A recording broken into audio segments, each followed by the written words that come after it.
வணக்கம் நண்பர்களே, இந்த வீடியோவில் இதை பற்றி பார்க்க போகிறோம் அப்படின்னா பொங்கல் பரிசு குறித்து ரேஷன் அட்டைதாரர்களுக்கு ஒரு மகிழ்ச்சியான அறிவிப்பை பற்றி தான் பார்க்க போகிறோம். இது என்ன அறிவிப்பு, என்ன சொல்லியிருக்காங்க அப்படின்னு இந்த வீடியோவில் பார்க்கலாம். ஸோ வீடியோ ஸ்கிப் பண்ணாமல் கடைசி வரைக்கும் பாருங்கள். அதுக்கு முன்னாடி நீங்கள் நம்ம சேனலுக்கு புதுசாக வரீங்க அப்படின்னா மறக்காமல் சப்ஸ்கிரைப் பண்ணிவிடுங்க. அப்படியே பக்கத்தில் இருக்கக்கூடிய பெல் பட்டனை கிளிக் பண்ணிவிடுங்க.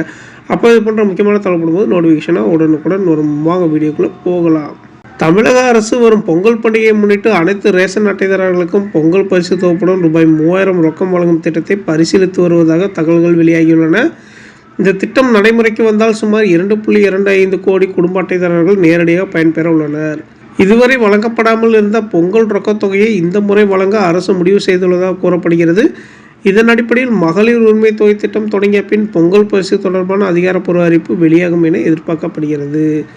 தமிழ்நாட்டில் பொங்கல் பண்டிகையை முன்னிட்டு ரேஷன் கடைகள் மூலம் குடும்ப அட்டைதாரர்களுக்கு பரிசு வழங்குவது நீண்டகால நடைமுறையாக இருந்து வருகிறது.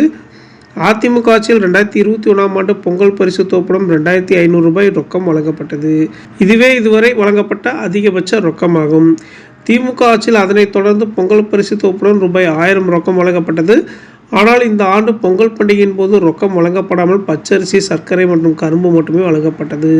இதனால் பொதுமக்கள் மத்தியில் பல்வேறு விமர்சனங்கள் எழுந்தன.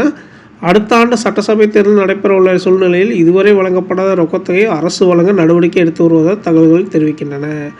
ஆரம்பத்தில் அனைத்து ரேஷன் அட்டைதாரர்களுக்கும் 5000 வழங்குவது குறித்து ஆலோசிக்கப்பட்டதாக கூறப்பட்டாலும் மகளிர் உரிமை தொகை மாதந்தோறும் வழங்கப்படுவதால் ஏற்பட்ட நிதிச்சுமை காரணமாக ரூபாய் 3000 ரொக்கம் வழங்கும் முடிவு எடுக்கப்பட்டுள்ளதாக தகவல்கள் வெளியாகியுள்ளன.